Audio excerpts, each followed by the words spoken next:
कैसे हैं आप लोग सब। उम्मीद करती हूँ सब ठीक ठाक खैर खैरियत से होंगे और आप लोगों को मेरी तरफ से बहुत बहुत ईद मुबारक। आज मैं बना रही हूँ बहुत ही मज़ेदार सी बिहारी बोटी।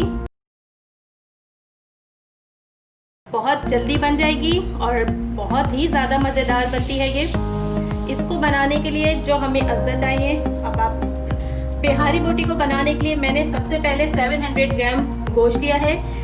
मैंने बीफ लिया है, आप चाहे तो मटन में भी बना सकते हैं और ये चिकन में भी बहुत मज़े की बनती है। तो और इसकी इस तरह से छोटी छोटी बोटियाँ काटनी हैं। और इसके अंदर मैंने ये कच्चा पपीता है 2 खाने के चम्मच, ये मैंने 3 घंटे पहले इसमें लगा के रख दिया था। कच्चा पपीता लगाने से इसमें बहुत अच्छे तरीके से गलावट आ गई होगी। और अब हम बाकी के अज्जा इसमें शामिल करते हैं। इसमें जाएगा ये 1.5 खाने का चम्मच बिहारी कबाब मसाला है, ये पैकेट का मसाला है।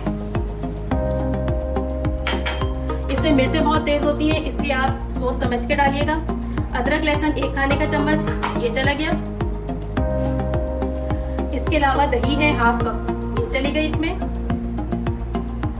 बाज़ार का पैकेट का जो मैं मसाला बिहारी कबाब मसाला यूज़ करती हूँ उसमें मिर्चें तेज़ होती हैं, काफ़ी स्पाइसी होता है, इसलिए आप लोग देखभाल के डालिएगा। मैंने 1.5 खाने के चम्मच डाले हैं जो 700 ग्राम गोश्त के अंदर बिल्कुल मुनासिब है। अच्छा, इसके बाद इसमें जाएगी ये 1/2 कप ब्राउन प्याज। मैंने इसको क्रश नहीं किया, बस मैं इस तरह से थोड़ा थोड़ा हाथ से बस चूर करके इसको डालूंगी। इन तमाम अज्जा को अच्छे तरीके से मिक्स करेंगे।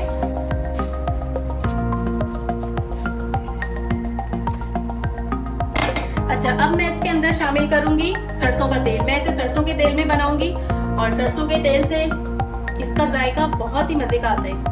अच्छा, इसमें डालूंगी 1/4 कप कुकिंग ऑयल।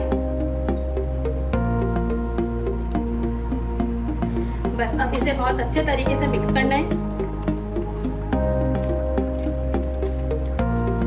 चलिए जी, हमारी बिहारी बोटी का मिक्सचर तैयार हो गया है। बस अब मैं इसे चूल्हे पे चढ़ाती हूँ। इसे मैंने मीडियम टू लो फ्लेम पे चढ़ा दिया है और इसको ढक के इसी आंच पे हमने पकाना है। और वैसे तो इसमें गोश्त भी और दही भी पानी छोड़ेगा, लेकिन वक्फे वक्फे से चेक करेंगे। अगर इसमें पानी की ज़रूरत हुई तो मैं थोड़ा सा पानी इसमें शामिल करूँगी और शामिल करूँगी तो आपको दिखाऊँगी। तो मैं इसको इस तरह से ढककर 30 मिनट के लिए छोड़ देती हूँ। 30 मिनट के लिए लो मीडियम फ्लेम के ऊपर इसे पकाते हैं। तकरीबन 10 मिनट हो गए हैं इसे पकते हुए। और अब देखते हैं, ये देखिए इसके अंदर कितना पानी हो गया है। गोश्त ने और दही ने अपना कितना सारा पानी छोड़ा है, ये देखिए। यानी कि हमें अब मज़ीद पानी डालने की कतई ज़रूरत नहीं है, बस ये अपने इसी पानी में गल जाएगी। इसको मज़ीद पकाते हैं। 10 मिनट बाद चेक करूँगी कि क्या सूरत हाल है। तकरीबन 20 मिनट हो गए हैं और अब हम चेक करते हैं। ये देखिए हमारी बिहारी बोटियाँ ज़बरदस्त सी रेडी हैं और मीट भी हमारा टेंडर हो गया है। बस अब मैं इसे तेज़ आंच करके भून लूँगी ताकि इसका तेल जो है वो ऊपर आ जाए।